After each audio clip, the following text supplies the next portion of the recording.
Hello, welcome to Suja's kitchen. ഇങ്ങനെ ഒരു combination നിങ്ങൾ കഴിച്ചിട്ടുണ്ടോ? എൻ്റെ സ്ഥലം ഒറ്റപ്പാലാണ്. ഞങ്ങൾക്കിവിടെ സ്പെഷ്യലായിട്ടുള്ള ഒരു ഐറ്റമാണത്. അതിനാദ്യം സ്റ്റൂ ആണ് ഉണ്ടാക്കുന്നത്. സ്റ്റൂവിന് വേണ്ടിയിട്ട് 2 ഉരുളക്കിഴങ്ങ്, 2 സവോള, ഒരു ചെറിയ കഷ്ണം ഇഞ്ചി, എരിവിനനുസരിച്ച് പച്ചമുളക്. ഇതിൽ വേറെ മുളക് പൊടിയോ അതൊന്നും ചേർക്കില്ല.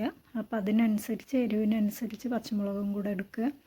എന്നിട്ട് ആവശ്യത്തിന് ഉപ്പും വെള്ളവും ചേർത്തിട്ട് ഒരു വിസിൽ, വെന്ത് വല്ലാതെ ഉടഞ്ഞു പോവരുത്, ഒരു 1-2 വിസിൽ മതിയാവും.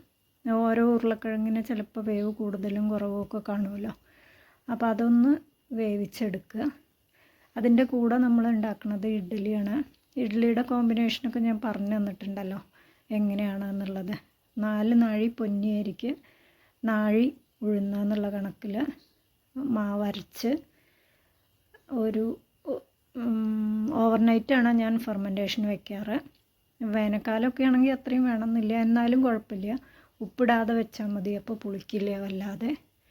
എന്നിട്ട് ഇഡ്ഡലി ഉണ്ടാക്കിയെടുക്കാം. അതിൻ്റെ കൂടെ സ്റ്റൂവിന് വേണ്ടിയിട്ട് തേങ്ങാപ്പാലാണ്.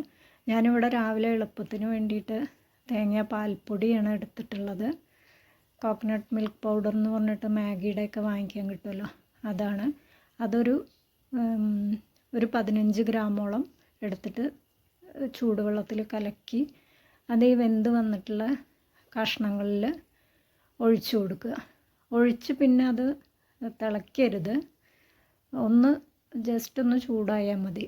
തിളച്ച് കഴിഞ്ഞാൽ ചിലപ്പോൾ പിരിഞ്ഞു പോവും. തേങ്ങാപ്പാലിന് അങ്ങനൊരു പ്രശ്നമുണ്ട്. അപ്പോൾ അത് തിളയ്ക്കുന്നതിൻ്റെ മുന്നേ ഒന്നങ്ങോട്ട് ചൂടായി ആയാൽ നമുക്ക് ഓഫ് ചെയ്യാം. എന്നിട്ട് കുറച്ച് കറിവേപ്പില,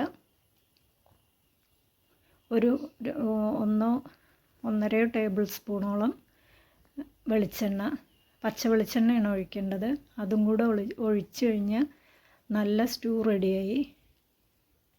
ഇത് നമ്മൾ പുട്ടിന്, അതുപോലെ ഇഡ്ഡലിക്ക്, വെള്ളയപ്പത്തിന്, പിന്നെ ഇടിയപ്പത്തിൻ്റെ കൂടെയൊക്കെ നമ്മളിവിടെ യൂസ് ചെയ്യാറുണ്ട്.